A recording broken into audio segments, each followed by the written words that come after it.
talk. She was a tramp.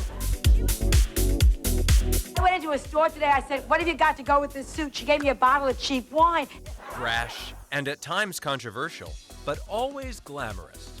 This is my main closet, which again, for a New Yorker, this is huge. For anybody else in America, it's like, who cares?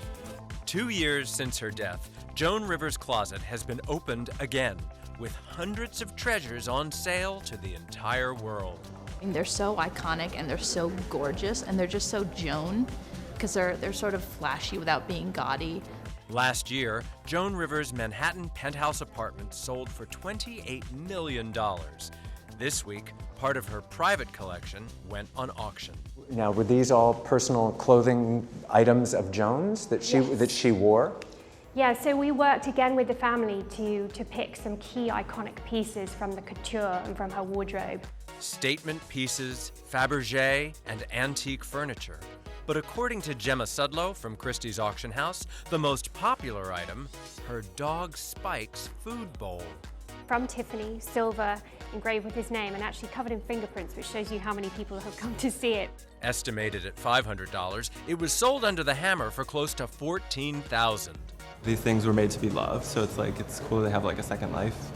These red floral lounge room chairs, priced at $5,000, sold for an incredible $37,000. Engraved with her initials, this toilet set fetched $4,000.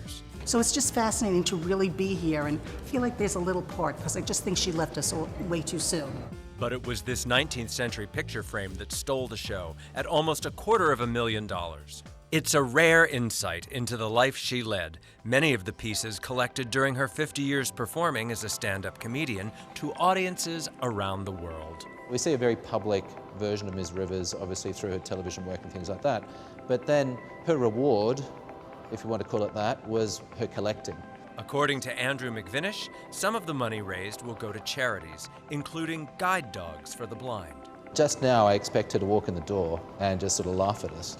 But I think she'd be happy. I think she would probably think that we've done a good job.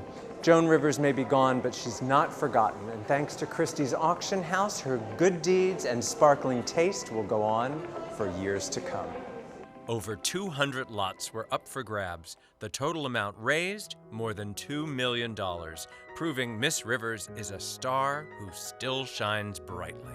I think the key through life is if you don't laugh at yourself, you're an ass. You're a fool. And anyone that doesn't laugh at themselves, they are so out of my book.